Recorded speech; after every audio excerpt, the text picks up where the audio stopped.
Good evening. Welcome to Divine Speech in African Traditionalism. I am your host, Augustine Ayinbisa Ayela. To seek permission to speak, I rise before my father and my mother, the two individuals who taught me right from wrong. I rise before my grandfather and grandmother, whom I call my first ancestors. I rise before the deities, the land deities, the water deities, and the sky deities. I rise before the goddesses, especially the goddess Maat, to grant me balance so that I make this presentation without offending anybody. I rise before the gods, especially the god Jehuti, the God whose name I use in my show, to give me power and give me courage to carry on with this mission. Finally, I rise before the Supreme Being, Amon-Re, the amalgamated rulers of the universe, to help me to spread this message so that human beings will have an understanding of what African traditionalism is all about. With this prayer, I know I am permitted to speak. This show will introduce one deity that is very crucial to the overall success of African traditionalism. It is called the Prophetic Deity.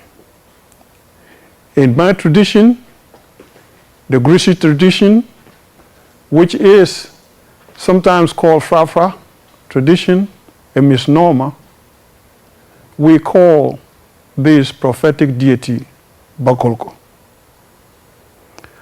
Bakolko is made up of two words, Bare and Kolko.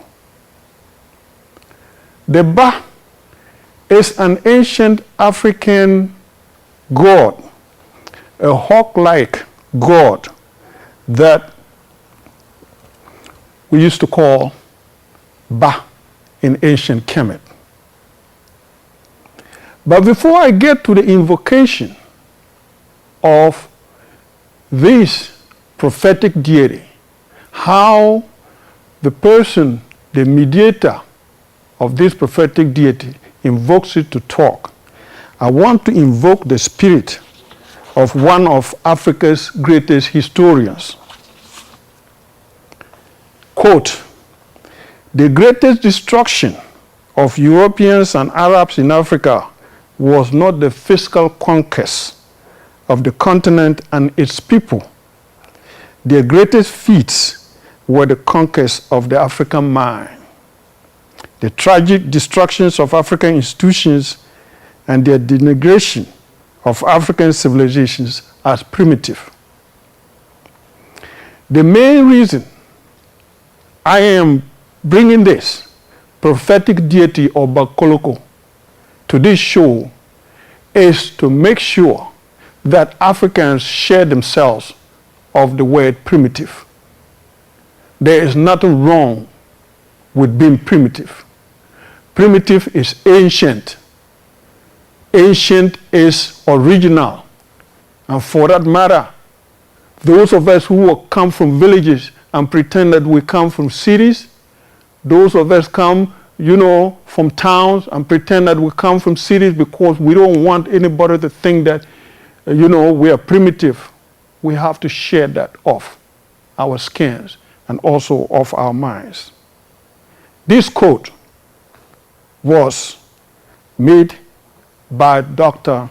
John Henry Clark, the greatest historian that ever lived.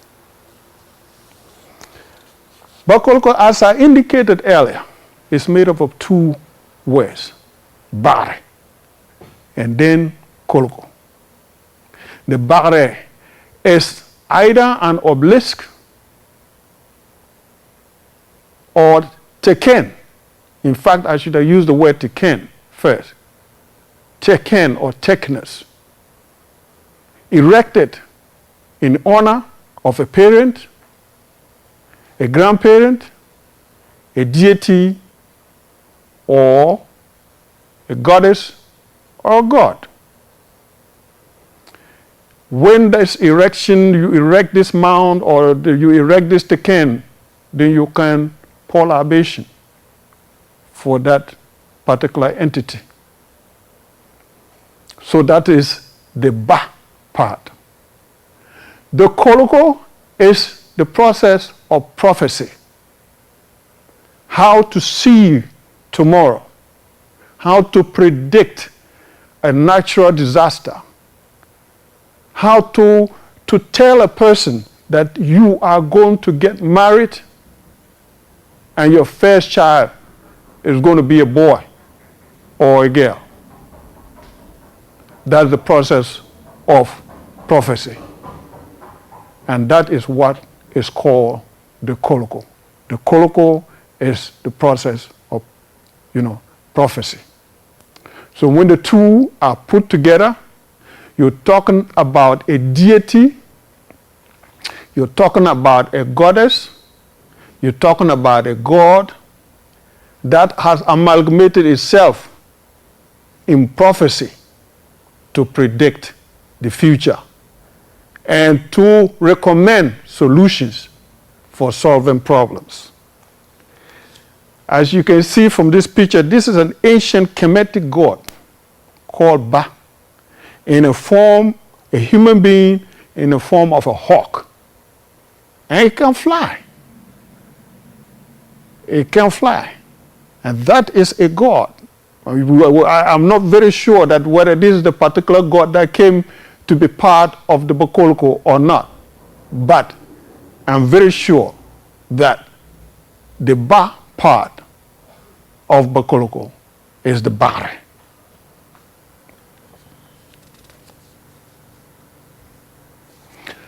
Now, a Bakoloko predicts things like weather conditions, natural disasters, earthquakes, droughts, floods, and famine.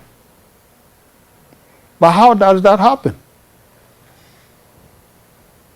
First of all, the process of being a mediator,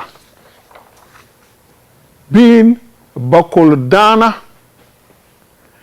goes through some spiritual training. For example, when the deity wants a person to be his, normally it is always her, to be her voice, it is like a courtship. And the courtship sometimes can be tragic because there are times the person this deity is courting doesn't understand what is going on and end up in consequences that sometimes includes death. And that is part of where Europeans have gotten the propaganda that any time an African is possessed by a particular power, a deity, or a god or goddess, to be its mediator, to be its voice, they say that it's devil worship or the person is being possessed by the devil. But that's not what it is. When the person goes this process of going through some spiritual training, for example, my elder brother was going through this for 10 years and he could not eat any cereal for 10 years. He could not eat rice, he could not eat millet, he could not eat anything that is called grain. He could eat vegetables, only slimy vegetables for 10 years until finally he was the goddess and him had this marriage of convenience. and before he started to prophesy. Now,